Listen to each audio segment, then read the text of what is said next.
to Sinister Scripts podcast, where we watch all the horror movies you know and love, some that you've never heard of. And we are joined today by a special guest, Braden Timmons. So thanks for joining us, Braden. Yeah, Yeah, thanks. thank you guys for having me. I'm super excited to be here. Yeah, and Oh, yeah. Braden is the how do I was like, how do I introduce you? Like the writer, the director, the actor, the special Yeah. effects coordinator, the you wear many No, hats.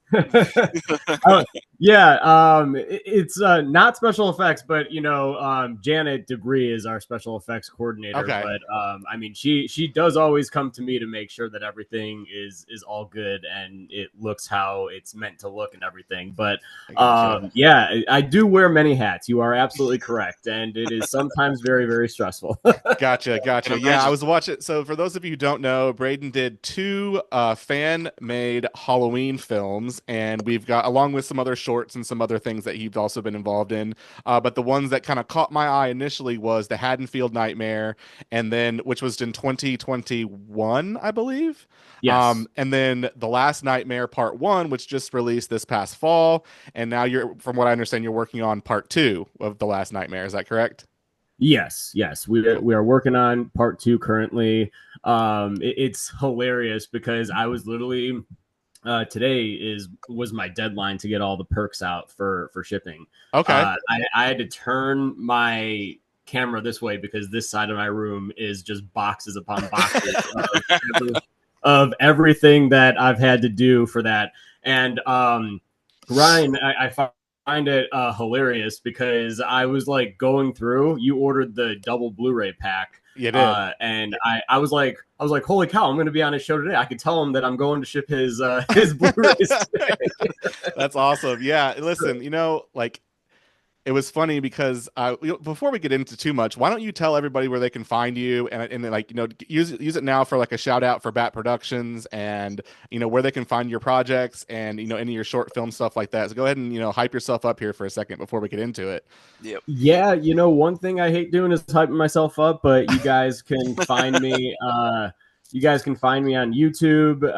You guys can find me on Instagram, Bat Productions Official on Instagram, or BAT Official on Instagram as well. So you guys can follow me on social media, YouTube. That's where I'm at the most.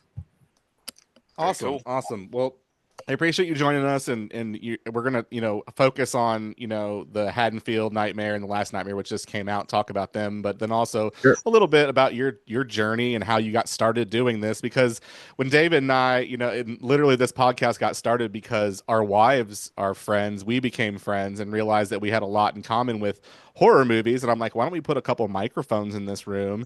And as we Hmm. got started, the Haddonfield Nightmare was literally one of the first like things that came out just on a YouTube search when I was like starting up a podcast, horror movie reviews, and I came across it and I was like, holy shit, this is really awesome. This looks like, started watching it and I was like, this looks better than a lot of movies that, like, let's be honest, the Hmm. Halloween, what are we gonna call it? I guess it's not. It's more than the Halloween series As a is whole, one that yeah. is loved. It's hated. It's divisive. It's got 1,000 storylines, and Hmm. so I thought it was super unique what you were able to do, but picking one of those storylines that not a lot of people have focused on. Right? We've broken off of the original a lot, but then kind of to pick up where H2O left off and kind of run with that, I thought was a really unique take on it. Yeah, it was very cool. Yeah, I mean the H2O storyline is one that I've always really loved. I think that H2O is my favorite sequel in the entire franchise. I think the way that they handle Laurie as a character in that movie, John Tate has always been a very interesting character to me. Right. We only see him in Halloween H2O because the franchise has yet to do anything original. And for some reason, they just grasp onto the Laurie Strode storyline. And I'm like, guys, you guys do realize that there are other characters that you can Right. explore Exactly. within this franchise. Like, I mean, it's unbelievable how they have yet to really branch off and do anything. So, I mean, like, if they wanted to do a Jamie Lloyd storyline, they could. If they wanted to do a Hollywood version of the John Tate storyline, they could, but for some reason they just Right. refuse to let go of Laurie Strode. And it's even down to the point to like where fans are like, okay, can we please get away from the Laurie Strode stuff? And I do very much like Halloween 2018, and that was actually the movie that I saw that really, I mean, if you can't tell, there's a few comments on the Haddonfield Nightmare on YouTube as well that, they realize it's like, someone saw Halloween 2018 and said, what if we did like something similar with John Tate as Right. an adult? But it's not even really like, with Halloween 2018 may have given me the idea, but it's Mhm. like they did that once before with Halloween H2O. Mhm. So it was more so of just the idea that H18 gave me was okay, like, we could do the same thing, but with John Tate now as an adult and his next confrontation with Michael Myers. And I think that that is something that I would really like to explore. And the reason being is, I do not have it on the channel right now. It's uploaded, but it's on private, and it's on private for a reason because it's dog shit.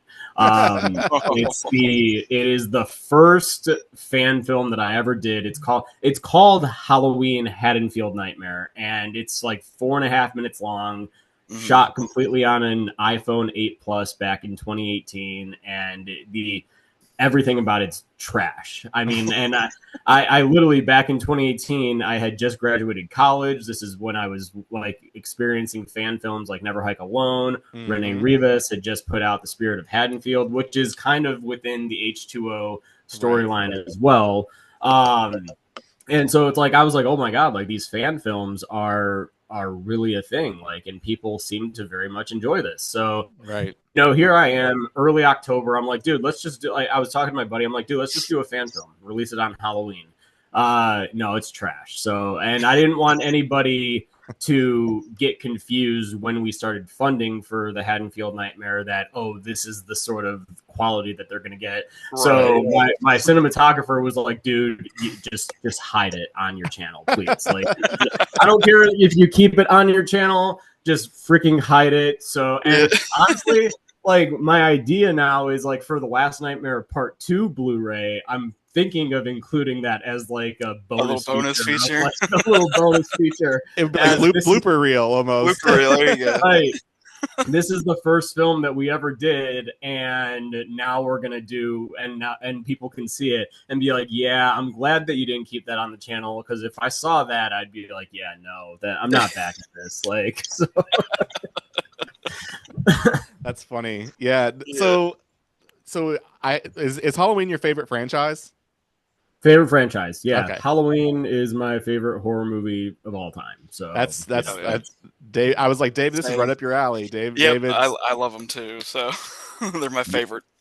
yeah. you, No, you I know, mean, there's a lot to love about it. So it's sorry, Ryan, but no, it's one of those where I feel like, I was chatting with some folks the other day on here and I was like, if you talk about like characters that have been in horror, like all the characters that we come to know and love, like nothing is new anymore. I mean, with the exception of maybe like Art the Clown has maybe cemented itself as like a unique character that hasn't been done before necessarily. I mean, I can argue that there's probably they pulled from some other characters, but like you think about it, it's Michael, it's Freddy, it's Jason, it's even then when you get into the 90s, Ghostface and Chucky. Yeah. These are all old characters. They're not, like I yeah, feel like a unique character is tough to do, and so that's what I mean. Even though you used the Halloween story and the character of Michael Myers, making it something so unique with the storyline, I think is where it was able to set it apart for me. I love the John Tate storyline. I love the idea, even in the dialogue in the Haddonfield Nightmare, where he was talking about, oh well, what about all those reports that he was seen in California in Hmm. whatever year it was, and I was like, that's awesome because it's like, oh, he died in the fire, right? The hospital fire, Part and two. Yeah. yeah, so they're like, oh, he's dead, but but is he really? Because obviously, years later we continue this storyline. So I think that was like being able to take a story that, even though we've seen a lot of different storylines, and make it something unique, was something I really appreciated in the film. And also, like, your version of Michael was brutal, which I enjoyed. I was like, yes, Hmm. give me 2018, like just, and especially with this new one, like I went and rewatched The Last Nightmare Part One, and I was like, Yeah. that movie, like whenever he's like getting dude in the hallway, that as soon as he comes off the gurney, and I'm like, okay, once, twice, okay, he's go like he like this reminded He's me of yeah. what was the movie that came out this year, David, where he just beat him to a pulp in the woods, but in a Violent In Nature, a violent nature, yeah. where he's like he stabbed the dude like 30 something times, and I'm like, oh yes, keep like that's what it reminded me of. So I really appreciated that scene and kind of jumping around a little bit, but like, um, back to getting started. So after you made the 4 minute movie, the 4 minute short that you said is terrible, that obviously didn't deter you because you ended up making the Haddonfield Nightmare. So tell me about like how did you get started on that and we were like this is really a thing and like how you went about gathering because as an independent filmmaker and I've talked to many they're like you got to call in all your favors call your buddies that you know that my buddy knows sound this person knows special effects and like call in your favors cash in those chits because you know when you're going to make a movie so tell me how you went about kind of gathering your team to actually make this a reality. Yeah. After we did that 4.5 minute one, I ended up getting for Christmas that year a Canon T6i camera, because I had just also in 2018 started doing YouTube videos and everything like that. And Halloween kind of became the main pinpoint of my channel. So I was like, I wanted to make higher quality videos, higher quality films, all that stuff. So for Christmas that year, my family ended up getting me a camera. So that was like a big stepping stone for me into really the YouTube and filmmaking journey. So here I am thinking okay, we're ready to go out there and make a part two. So I spent the first half of 2019 thinking that we were just going to be doing a Halloween Haddonfield Nightmare part two. And it was going to pick up very much and I was just using friends and family members that were involved with Halloween Haddonfield Nightmare just for fun, really. And I'm like, okay, we're going to do a part two, but we're going to step up the quality and it's going to be a lot better and everything. And I spent most of my energy, for the first part of 2019, really through through June of that year, thinking that that's what we were going to do. So I wrote like an 18-page script and, we had a few table reads and then as I never encourage anybody to work with friends that are not serious about going into the film business or want to be an actor or something like that, because it just started to become a nightmare. This one cast member got a boyfriend. We were going to do a table read. And here I am thinking I'm making this completely serious, and she's like, well, can I bring my boyfriend? And then as soon as shit like that started hitting the fan, I'm like, dude, I'm like, I don't even really give a shit. I'm not, we're not doing this. We're not going to do this. So It's aggravating. I'm like, yeah. So we had a production schedule for it, but again, we were just going to be shooting at, family friends' houses and all that stuff. And people usually don't actually realize how long it takes on a film set to get the shot that you want, because there's lighting and this and that. And even then, our lighting was hot trash. Again, I just thought that I knew everything because I had just gotten the camera, and I'm like, all right, I got the camera. I can use lighting that's not very good and make it look good. I could not actually. My insight, my mindset was just I would shoot something and I'd throw it into, I was using Final Cut Pro at the time, and I'd throw it into Final Cut and I'd try to color it. And I'm like, why does this still look bad? It's again, people just think it's a lot easier than it is, but you have to light it. You have to make it look pretty on camera in order for it to even look prettier when you color it in, an editing software. So again, we were using just friends and family. And then by the time June hit, and so many people had dropped out and they were like, I don't want to be a part of it because you're micromanaging this and that. And I'm just like, okay, well, it's because you're not taking it seriously. I thought that you wanted to be a part of it. Right. So, you know what? I was like, okay, my one buddy, one of my best friends who is a producer on the Haddonfield Nightmare along with me. I literally told him, I said, we're scrapping it. If we're going to do this, we're actually going to do this. And that was where, because I had initially planned 3 short films, like it was going to be Halloween Haddonfield Nightmare, Halloween Haddonfield Nightmare Part 2, and the last one was just going to be called The Haddonfield Nightmare. Okay. So I kind of like just jumped right in, and I was like, all right, we're just going to call it The Haddonfield Nightmare. It's going to be feature length. And so I sat down that summer. I watched every Halloween movie, and by the time I got to Halloween H2O, I had known, like I like paused it midway through, and it was on the scene where John was giving this freak out speech to his mom about Michael Myers is dead. And it was like right there that as soon as he said that line, it like hit me. And I was like, dude, what if we did a Halloween H2O sequel and focused on John Tate as an adult? And so I texted my buddies, and they were excited about it. They were like, if you actually think that we can pull this off, then yeah, let's do it. And so, you know, I immediately I really just kind of stopped because, first of all, I was on H2O. I cannot stand Halloween Resurrection. I actually cannot. Yeah, and you know what's funny? Chad Sumner, who plays Michael Myers in The Last Nightmare Part 1, he is a huge Halloween Resurrection fan. And him and I butt heads on set. Like literally, I'm sitting there and I'm like, dude, how does it feel to like just the biggest piece of garbage that you've ever the worst seen? Mask, everything. So it's safe to say that movie is not canon with your series, then? No. It is not. So you know, I have something to say about that later on though too, because it is kind of funny.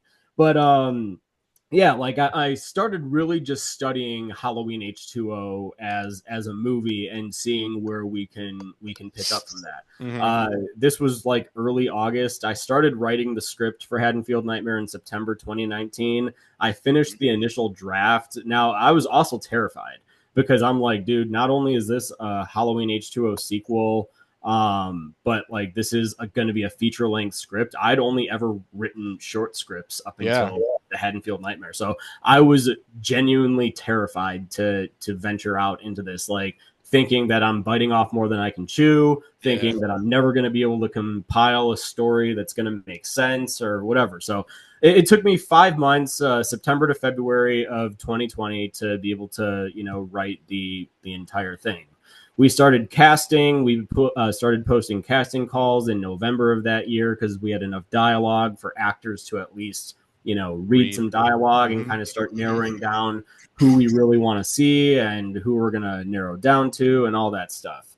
And so, yeah, I mean, that's what I spent really the fall of that year doing, is really just studying Halloween H2O. And, you know, I had known that I wanted John to be kind of like a Loomis / Laurie, kind of embedded within the two. Like, you know, he's a doctor and he's a professor, so it's like, you know, he teaches psychology. He got all that from Loomis, and it just shows how obsessed he became with Michael Myers after, like, that was really my first part, is okay, how do we fit this character into the story that makes sense, and why is he in Haddonfield? And, you know, he's in Haddonfield because Dr. Loomis founded Haddonfield University. It's an institution where a lot of people come to study psychology, specifically the Michael Myers case, because, I mean, it's literally nationwide known. And it's a good in as to, okay, we don't really have to do a whole lot of explaining as to why John is here. Right. I feel like the audience can put 2 and 2 together, that, you know, if they listen to the dialogue,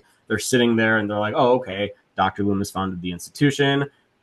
John is a psychologist, he's a doctor, and that makes sense as to why he's out here. We don't really need anything further in regards to that. Exactly. And that's really one thing about Haddonfield Nightmare, is the Haddonfield Nightmare is, I really wanted to make it a John Tate sort of movie.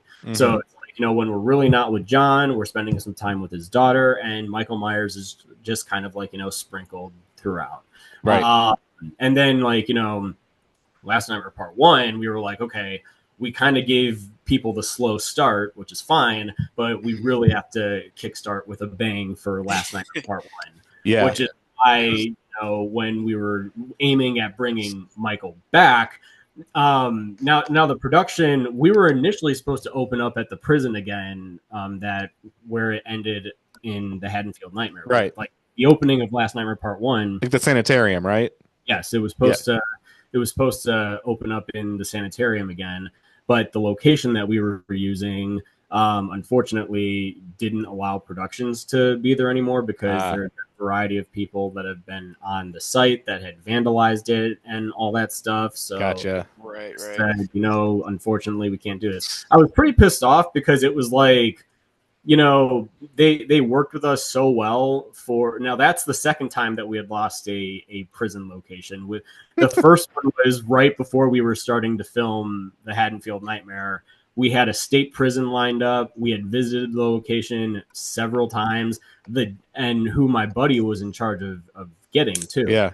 And I got a call around 10 in the morning the day that we're getting ready to start production, and he was like, Braden, don't freak out, but the prison will not let us shoot there anymore. And I was like, and I literally, I thought, and here I am, I'm like, haha, he knows how nervous I was. I literally couldn't sleep the night before. I was excited, I was antsy, all that stuff. Oh, and yeah.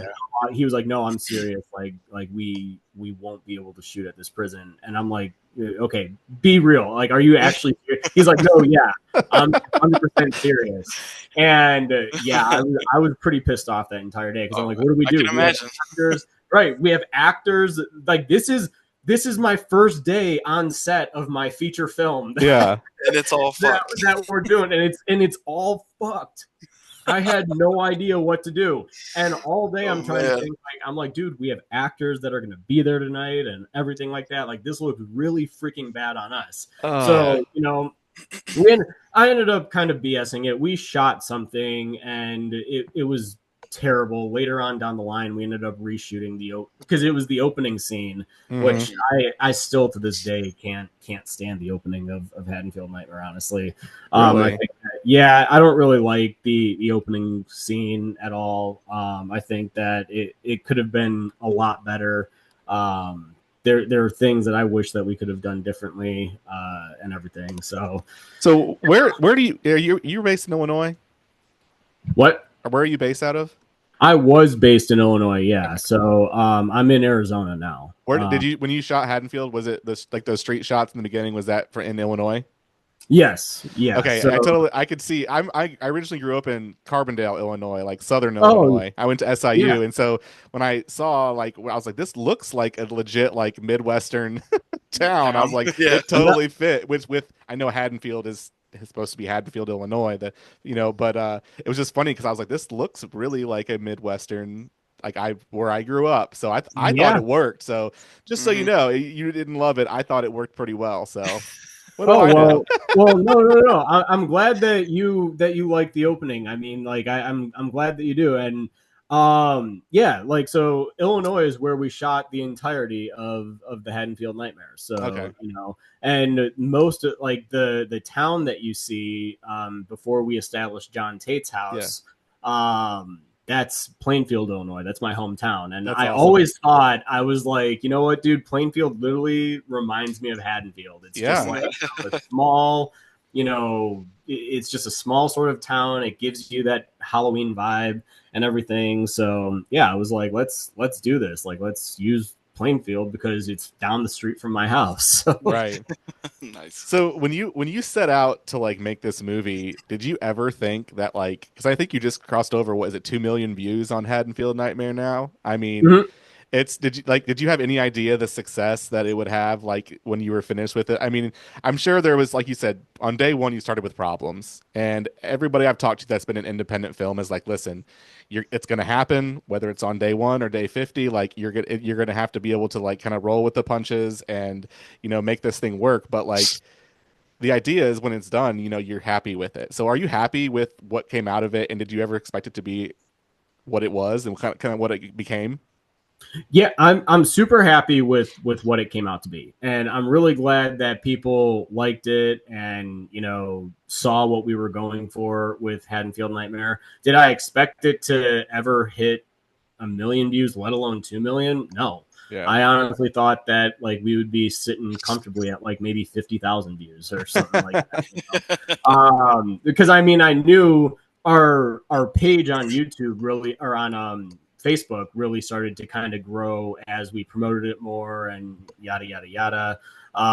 So the more people that we got involved, I was really happy to see that most of them showed up. I mean, Haddonfield Nightmare, when it premiered on YouTube, like there was like over 500 people at one point watching it. I'm like, oh my god, like That's they are awesome. live. Like we can see the live numbers of how many people are in there watching it. Yeah. And I'm like, Nice. oh my gosh, like this is insane as to how many people are in here watching this live right now.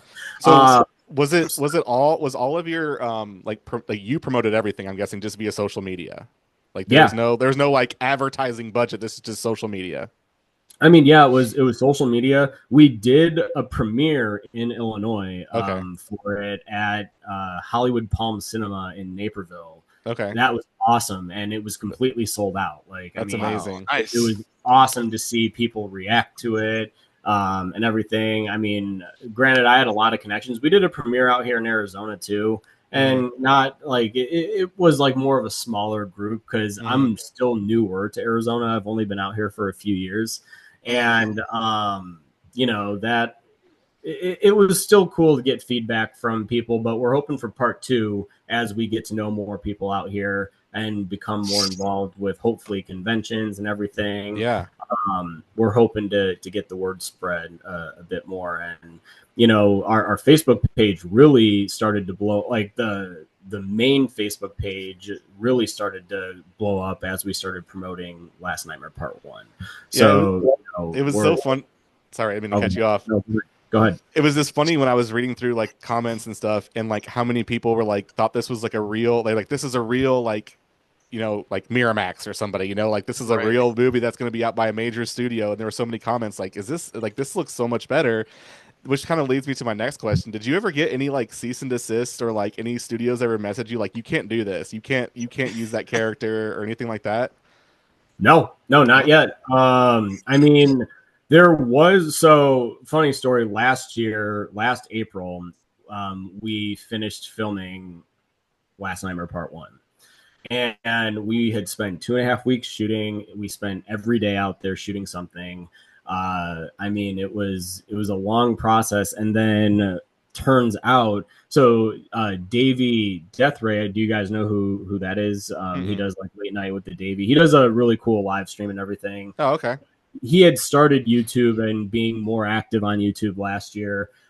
Just a great all-around guy. And he did a poll on his channel for what Halloween fan film he was going to watch for a stream that was going to be going down at the end of April. Okay. And the top 2 that was in the vote was between Halloween Night and the Haddonfield Nightmare. Halloween Night ended up winning, so that was what he was going to watch. Literally the day after we wrapped filming, like everyone's leaving, everyone's going home and everything like that. And Davey posted something on his channel and tagged me saying I had to reschedule and do Haddonfield Nightmare tonight because Halloween Night had just gotten taken down because they used the soundtrack from like Halloween 2018, and I guess they really started cracking down on fan films that was using soundtracks that was close to the music. So many fan films and so many fan filmmakers started posting stuff saying, oh, I just got this notice from Miramax saying that my fan film got taken down. And a lot of it is because even if it was original music, if the cue sounded anything like the Carpenter sound, it was getting flagged and blocked and taken down. I hadn't gotten any notice on Haddonfield Nightmare. So, I'm like sitting here, I literally got added to a group chat with all these different fan filmmakers, and they were like, who's had these issues? I was like, I mean, I haven't, but also everything in Haddonfield Nightmare is original, from like music to really everything. I mean, there are some nods to the Halloween music, but it's all original stuff. So, the theme that we had initially, I mean, Mike Shabani, our composer, had the theme done pretty much right before we went into production. He's Okay. kind of like Hans Zimmer. He likes to work ahead and get like concept stuff out just by reading the script. And it's hilarious because the opening track, when the tilt shot of Michael riding, that entire track of him killing those doctors and everything like that was a pre-track that we used that just fit so well with the scene. That was awesome. Shot it was, yeah. That like we were like, oh my god! So he's doing that again for Last Nightmare Part 2. I've already heard some concept stuff for the opening, and oh my god, it gives me chills. Like, I mean, because like this is it. Like Last Nightmare Part 2 is it. We want it to be. I told him, I was like, okay, Harry Potter and the Deathly Hallows Part 2, the opening theme, Lily's theme, and everything. Yeah. I'm like, I kind of want something like that, but with Halloween. Literally the day after he sent me this, he was like, how's this sound? I had goosebumps. Like, that's awesome. But either way, like the thing is that everything with ours is original. So, but with the opening theme of Last Nightmare Part 1, it did originally have the kind of Carpenter-esque cue to it. And so that kind of like got us freaking out. Like, okay, we really have to sit down and change all of it. So, I mean, and I think he did a great job at modifying it, making it its own thing. Right. And again, I'm like, and I told him, I'm like, dude, if anything, this is really just going to make Last Nightmare Part 1 stand out more because it's an original cue that sounds similar to similar enough to the franchise music, but it's original. So I'm like, and people seem to really, really love it. So nice. Yeah, I like I just rewatched both of the films the past couple days, and like I loved the Last Nightmare Part 1. I thought it was great. I was like, yes, like you said, like we kind of had this build up into it, and then like that last scene, like at the party where he just goes in and just takes all those like 4 or 5 people out. I was like, yes, like the garbage disposal was perfect, and like I like how the one guy was just kind of like standing there like in shock watching all this happen, and I was like the whole time I'm like, do something, buddy, do something, like, and he like goes to punch him, and then he was just like, nope, that didn't work. I was like, this is amazing. What's funny was like, because I watched it with captions because I've got a 20-month-old running around the house, so I'm like, now I have to have captions. As soon as that dude threw the punch and he blocked, the caption said applause, and I was like, like yes. No, that's outstanding. No, yeah, I mean, and so it's funny enough. My parents, they watched the movie and they were like, so did nobody react or anything like that to this guy just going around killing people? Right. I'm like, okay, well, first of all, you look and see the Bone Daddy is what we call him, the guy with the beard with the skeleton costume on that gets the girl thrown to him. So first of all, the girl is my sister that got thrown. So that's that's my younger sister, and my youngest sister is the one that gets her head smashed in with the car and everything. I was about to ask about that. That was awesome. So she had a lot of fun doing that one. Also, but so Riley was actually, who's the one that got her head smashed in with the car. She was actually not feeling well that weekend, but she really wanted to be involved with it. So she really was taking it like a champ, just being out there and and it was a cold, at least here in Arizona, it was like in the 40s, which is cold, which elsewhere it may be nice when it gets to the 40s, right? But it was freezing. So it's like, we're all sitting out there like with our jackets on and everything. But yeah, no, she did a great job. My other sister wanted to be involved in it. So she was the party host and everything. And so she got thrown into the guy with the beard, who's again just shocked. He's like, is this real? The one that threw the bottle at Michael and then got thrown through the table. Yeah. That's our stunt coordinator, Sean Groves, who is fantastic. He had said like he was out here shooting the first scene we ever shot was Riley's scene. And we shot that in December of 2023 to kind of kickstart everything. Right. We were like, okay, before we open another Indiegogo, why don't we at least release a clip of the movie so people can see like what they can expect out of this one. Because, I feel like there's a lot of people that are like, oh, Haddonfield Nightmare wasn't violent enough or whatever. And I'm like, okay, you clearly like these movies for different reasons. Everybody does. Yeah. Right? So, we had said that we were going to make part 1 more violent. We were going to not show his eyes, which I very much enjoyed, because the reason behind that is because I wanted it to be to like where almost like Michael was classic shape in Haddonfield Nightmare.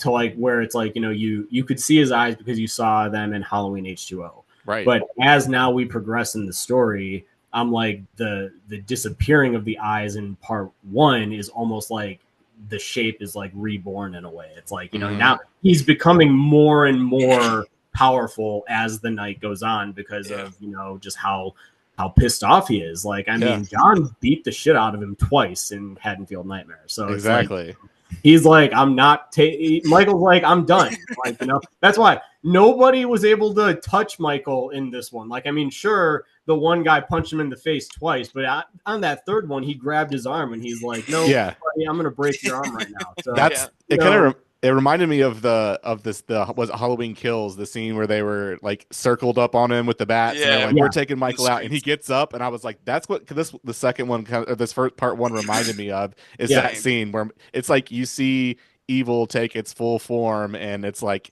no one's gonna survive this kind of thing. So nuts. Exactly. So I wanted to ask you about the casting. Like, I know you did some casting calls, so like you had some people, you know, your sister was in it, and you know, stunt coordinators, but like the role of like casting John, how did you know? Because I thought, was it Peter, right? Peter is his name. I thought he did a great job, and as kind of portraying that like you said, kind of that Loomis, that intellectual, but also that Strode part of as being Laurie's son. So I thought, like, how did you go? Like, did you know when he started reading, you're like, that's the guy? So there's such a funny story behind casting him. It's one of my favorite stories to tell, actually, because I had received a variety of different headshots. And again, I was so nervous going into casting because I'm like, guys, we have to cast somebody that resembles Josh Hartnett or the character of John Tate in some way. Some way, somehow, this guy has to look very similar. So we need someone dreamy. Yeah, exactly. I'm like, you know, basically he needs to be like a sexy model, like, you know, yeah. And, you know, so I had gotten some headshots, and I'm just like, like, you know, no. Like, again, this is like for like the first 2 months, and then like around mid-December, right before Christmas, Pete's email came through, and it included his resume, his headshot. And I literally looked at it and I'm like, okay, I genuinely don't give a shit if this guy can act, but this looks very much like like, I'm like, I do not care if this guy can act or not. This may be John. Basically, you know, I contacted him, said that, you know, I'd love to, you know, connect and chat and everything. So him and I probably have like 17 email exchanges back and forth. And Pete, the one thing you got to know about Pete is that he is a heck of a professional.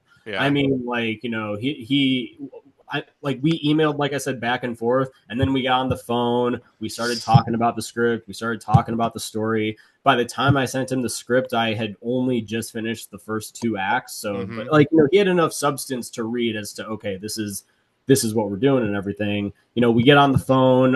He went on vacation for Christmas, and then he came back, and we reconnected in January and everything. And, you know, again, we had just really been talking about the character and kind of what that arc is going to look like and everything. And the funniest thing in the world is that he had no idea who John Tate was. He had never seen Halloween H2O. He just said that, oh, I fit the description. I'm just going to submit for this. And so, you know, I started talking to him about, like, you know, who he is and about what the character is. And, you know, and this is what I mean by, like, he's a professional. Is like, we did a cast and crew table read in February of 2020. And then he texted me that night. He sent me that he's watching Halloween H2O so he can start researching the character and kind of understanding, you know. So it's not like he came into this blind and just listened to me. He actually sat down and watched Halloween H2O and really got to know about John. And, you know, he asks me questions on set about, like, you know, would my character do this and that. But like every time we say cut and we're watching playback, and he's like, make sure that you love it. Make sure that you love it. I could do it again. I promise. Nice. Like, you know, but yeah, so that was my process of casting John, is that, like, you know, I saw Pete And I'm like, yeah, you know what? I don't really give a shit. This is John Tate, if you ask me. So, and I was so glad that he agreed to do the movie, because like, when I posted that he was going to be John, I mean, everyone was like, wow, he actually looks very similar to what he could look like as an adult. So, which is exactly what we wanted. I feel like I just got luckier than ever to find Pete, because I don't think anybody else would have been able to do it like he's done it. So right. No, he did a great job, and I felt it did fit. And it was funny. I remember if I was watching the movie or if I was just doing some research for this conversation, and my wife walked by and she saw Pete, and she was just like, "Who's that?" And I was like, "This is this Halloween movie I'm watching." And she's like, "Oh, okay." And I'm like, "Yeah." I was like, remember Josh Hartnett's character? And she's like, yeah. And I was like, this is that character grown up. And she's like, I can see that. I was like, get out of here.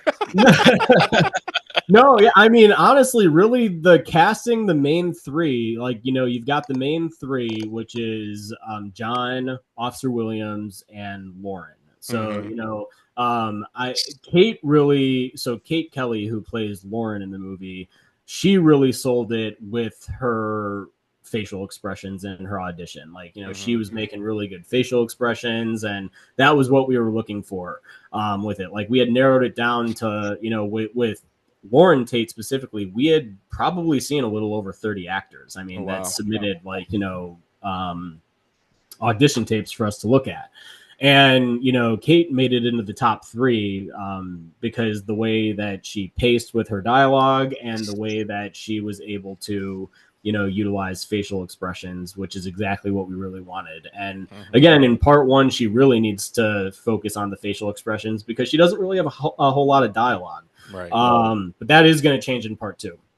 And then Officer Williams, man, Andre is just such a character. I liked his character. Yeah, he was good. He is such a fun person to work with. And I mean, like, Andre, though, it's like when he's in focus mode, like, there are actors that are on set, like, Pete and Kate, they'll be around and they'll be talking to people and everything. Andre, when he is not needed for a scene, he will exclude himself and go sit in his car and really just kind of like talk through the character himself. Or, if we're setting up and he has a question, he comes over to me. Like, Andre, first of all, he submitted the highest quality audition I've ever seen in my entire life. Like, I mean, he had like an 8K camera or some shit. Like, this is back in like 2020, like 2019, when 8K wasn't even a thing. Like, now you can buy 8K TVs in 2025. I'm like, dude, this man is living in 2025 currently. Man, like, but no, seriously, I saw his audition and I was like, yeah, no, this is Williams, man. Like, I casted him right away. Like, there was no ifs, ands, or buts. I was like, this is Officer Williams. Like, he was the one that I casted right away. But yeah, I mean, all three of them really, really hone in and are fantastic and are just really great individuals to be around and work with. And, we're excited for part two. Like, Pete's like, yo, when are you sending the call sheets? And I'm like, yo, calm down. I'm like, I cannot announce anything part two related until every perk is out for Last Nightmare Part One. So and David, you ordered a Blu-ray, right? I think that you did. I don't think so. Oh, I might have to.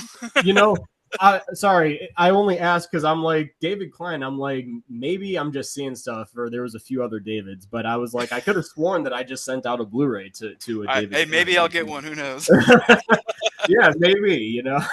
Well, so like working with, so you said, how is it, because you had your hand in so much between like the writing, the directing, the producing, like doing all this stuff, having to like, and for the first time working with these actors who all have very different methods and how they approach a film. Like you said with Andre, he has his way, and then Pete has a way of doing things, and then also sprinkling in people who are not professional actors, maybe, so to speak. How do you like, how are you able to handle that? Did you have to like kind of learn how to get the most out of each person on set? Yeah. So with it, the main three are all actors who have worked on other stuff, whether Sure. it be stage productions or they've actually done some form of acting. Okay.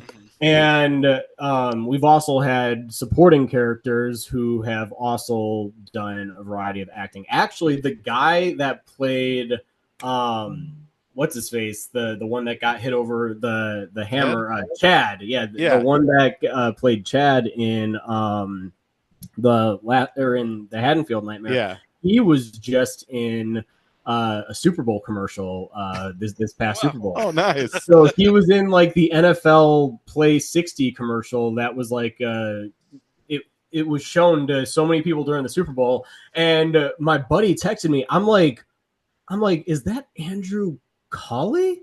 And then I'm like looking at it because I follow him on Instagram, and he follows me, and like I saw him post something saying Super Bowl Sunday, be aware. I'm like, oh, okay, whatever, maybe something, So I wasn't even thinking of it, but the commercial starts, and I'm like, holy shit! And my buddy texted me, he's like, yo, is that?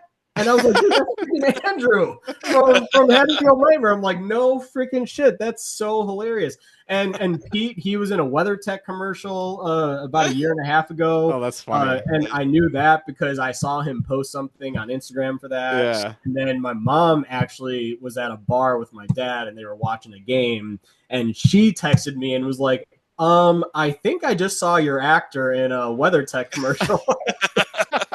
So I'm like, no, you definitely did. So, they have all done something like, within acting, whether it be commercial work or stage work, whatever. But then we get actors who get killed by Myers perk, which they have no acting experience. And, working with actors that don't have any sort of experience, first of all, they're just excited to be there.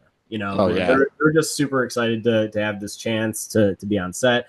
And there was a number of actors that we worked with, that were either just voluntary or that, just got that get killed by Myers perk. And all of them with Last Nightmare Part 1, and you don't see this a lot, all of them were actually really, really good. That's awesome. And took a lot of really good direction and everything. One of them that got the get killed perk, Doug, he is in the scene in Last Nightmare Part 1 where it's the three guys just hanging out on Halloween night, and Michael walks in and just offs all of them. Oh, yeah. Yeah, so face with the knife, that was awesome. Yep.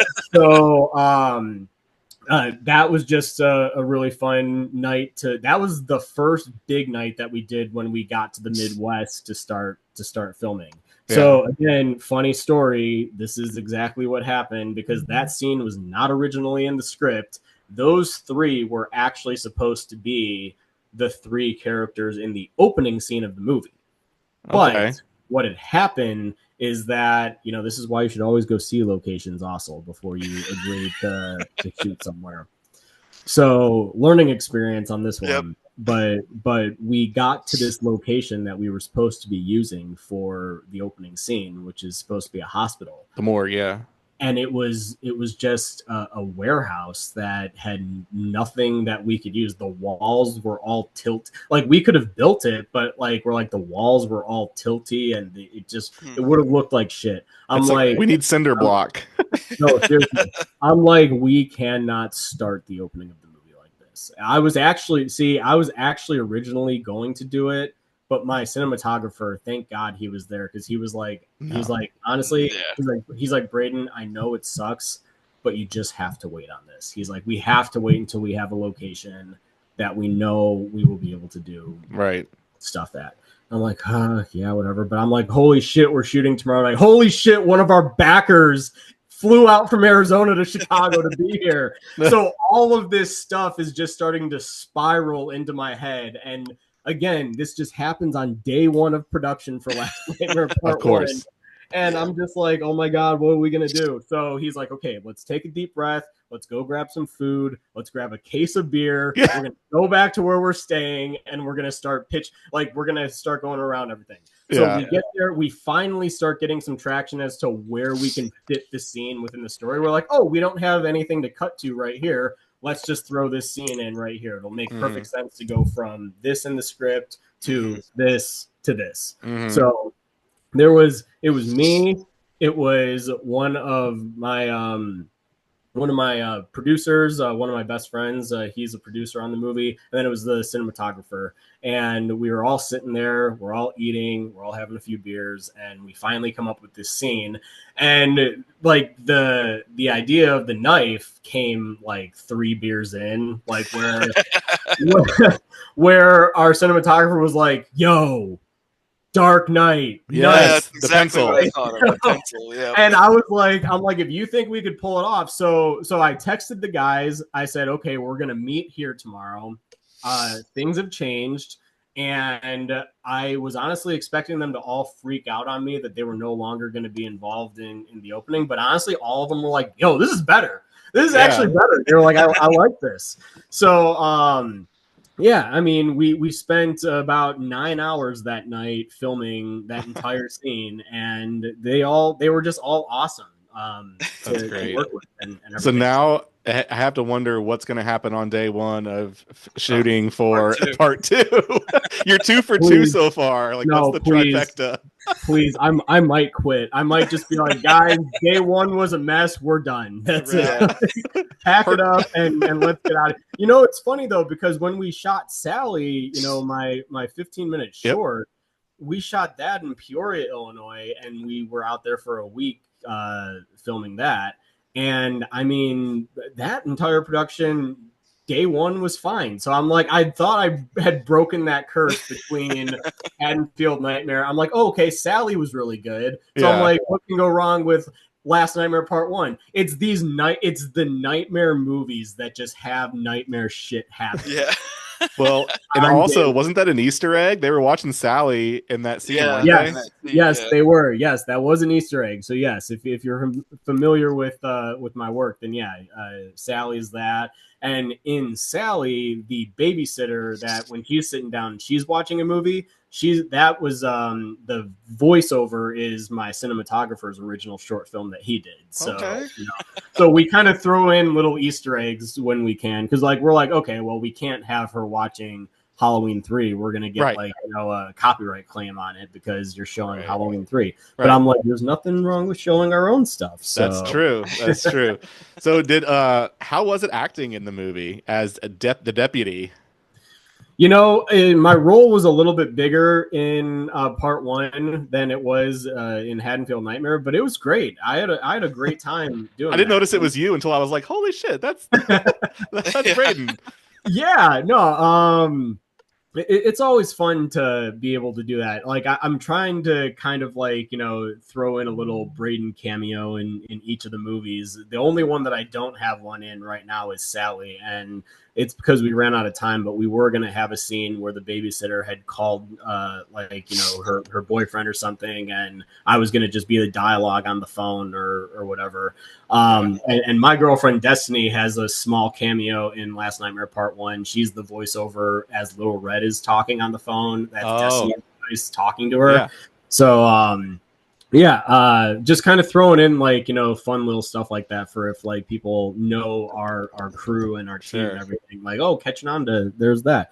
But it was a ton of fun to actually kind of step up and play this role. And it's funny, we made the rolling joke on set that I was just the bad news cop, because every time I'm on screen, I'm giving Williams or some sort of bad news as to something that's going on. So at least you escaped doom, and when you were doing the door to door and you're like, shut the party down, you made the old guy stay back, and he got knifed in the head immediately. I was like, you escaped there. I did. I know. And my dad gave me a lot of shit for the bald guy. He was like, no, that's fucked up, dude. Like you stuck it right in his head. I'm like, no. I'm like, first of all, I wasn't even thinking of that. And the guy loved it. So I don't even want to hear it. He was like, no, that looks awesome, you know? So that was a fun scene where he's just like sliding down and it's just like blah, blah, blah, blah. Yeah, this is awesome. It was everything that like for like, and you know, like I said, I feel like I'm a big Scream fan. I love the Scream series, but it's a very toxic fan base. And I feel like to a degree, sometimes the Halloween fan base can be that way too.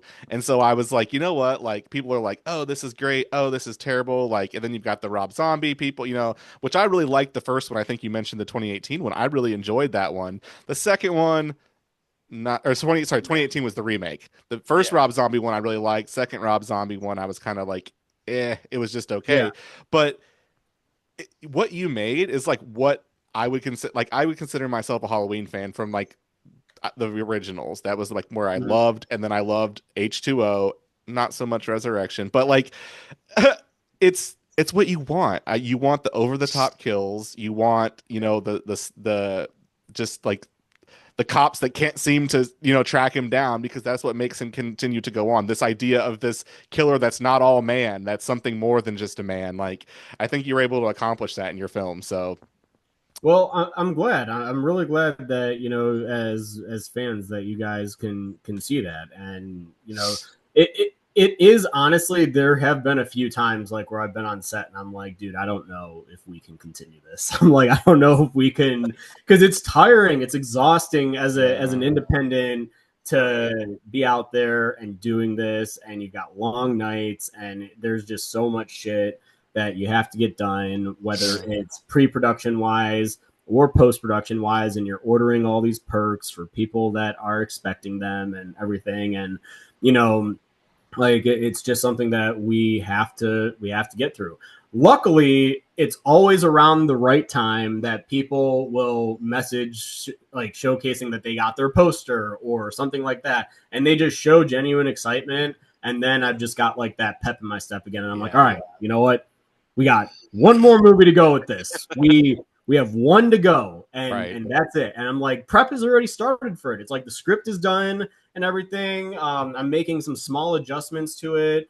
We're at the stage right now where we can start pre-production, and I'm working on the Indiegogo stuff right now for that. So that way, I always work in advance because I cannot wait until the last minute. Otherwise, I am just very, very stressed out. yeah, As it's getting ready to open. So, you know, but yeah, it is very, very fun. right. Yeah.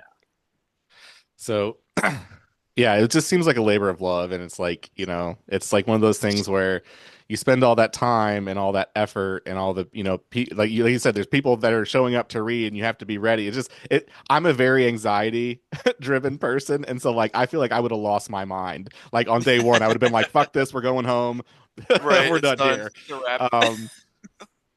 Yeah, no, I mean, it literally took every ounce of me not to just be like, okay, I'm gonna refund everybody, and that's it. We're done. We're not doing this. Unfortunately, it's done. Yeah. Thank you for supporting, but I'm sorry. It's, but no, we've progressed every single time, and I know it's hard, and that's the thing, is that just people don't realize how hard it is, and how much energy you have to be able to be out there and running this. And the one thing I've learned is the more questions that I get, it's just easier to answer the questions as they come in right off the bat, because if you don't, they pile up, and then like, you know, you've got 1,000 people coming at you with like, you know, well, where do you want this, or where do you want this? And you know, so yeah, it's just, I'm like, can you please leave me alone for 5 seconds? Like, So what advice would you have if someone's looking to either make their own fan film, or just get into maybe it's an original, whatever they want to do, starting filmmaking, other than don't do it. Like no, yeah. What advice might you give them to, like, you know, keep them on that path and not get discouraged? Yeah, I mean, just believe in your story. I mean, believe in what you're doing and that you can do it. You could do anything with the technology that you have currently. You can make a movie on your phone. Right. The thing is that making a movie on a phone, people will forgive a bad image. They will not forgive bad dialogue. So, or not bad dialogue, but bad sound. Yeah, So right. you want to make sure that, you know, you put all of your energy into a really good story and into really good audio equipment. And having mediocre camera equipment is fine, because again, the audience is more forgiving on a bad image, because, you know, if you don't tell somebody, people might think that's intentional, right? Yeah, Like, make it a found footage. Exactly. Yeah. Like, you know, but people will know if you have just terrible audio equipment that you're using, because and it's hard to follow a story if you can't hear shit. Or if you're feeling like, or if like you feel like you got to like crank up when they're talking, you got to crank it up to 100, but then whenever the action happens, you got to turn it back down because you're gonna blow your eardrums out. Yeah, no, I mean, exactly. And it's just hard, but believe in your story, keep pushing and get it out, because it's important. And it's like it's important to, especially nowadays, get original stuff out. I mean, with it, like, Sally is obviously a short film, but it's an original film, and I had a great time making that because it was my first attempt at an original. I'm writing my original feature right now, which is going to come after Last Nightmare Part 2. But I mean, because this is it. This is the grand finale of all fan films I'm doing. I'm done with fan films after Last Nightmare Part 2. So, but yeah, anybody that wants to do this, believe in your story, keep pushing, know that you are absolutely capable of doing it. That's one thing. I know I talk a lot about how stressful it is, and that's to be expected. I mean, I'm not going to tell you it's going to be a cakewalk in the park. And if it is, then you're either a genius and you've solved everything, or, you just have some sort of magic touch to have no problems. But, be a problem solver, understand that there's a solution to literally everything. You just have to come up with it and work on it and keep working on it, and then make another one, because you're not going to be an expert on your first one. I sure as hell wasn't. There's a variety of issues I can talk about and can continue to talk about that I've had working on Haddonfield Nightmare. But it's very, very hard. So just don't be discouraging in yourself. Keep pushing and get it done. Right on. So yeah, can you give us a sneak peek in what your original is about, or is it top secret? It's not top secret. It's a Christmas one. So going from Halloween to Christmas. Okay. But it's one that I'm very passionate about. This is one that it's going to be slasher-esque. So there's that. Okay. And that's what I'll say right now is it's awesome. Christmas, and it's going to be some form of slasher. It's going to be like one of like those like more action-packed sort of slashers, though. Okay. So it's going to move pretty quickly. I mean, there's a good amount of stuff that happens even within the first 15 pages of the story. So it's nice. It's an exciting one, and I think people are really gonna like what they see when the time is right for it. And are you gonna shop at film festivals when it's done? Yeah. That I mean, when we finished Haddonfield Nightmare, I sent that out to film festivals. I haven't really done a whole lot for Last Nightmare Part 1. I just don't really care to spend the money on putting it in film festivals. I mean, it's one thing if it's doing dog shit with views on YouTube, but it's doing pretty steady right now. But yeah, like, I mean, even with Last Nightmare Part 2, but yeah, the original will be sent out to film festivals and all that stuff. The goal is out here in Phoenix. They do a really great fest right now, actually. In Phoenix, we have Phoenix Film Festival going on. It's a huge anniversary. It's the 25th anniversary for it, and it's the 20th anniversary for the International Horror and Sci-Fi Film Festival, which is out here as well.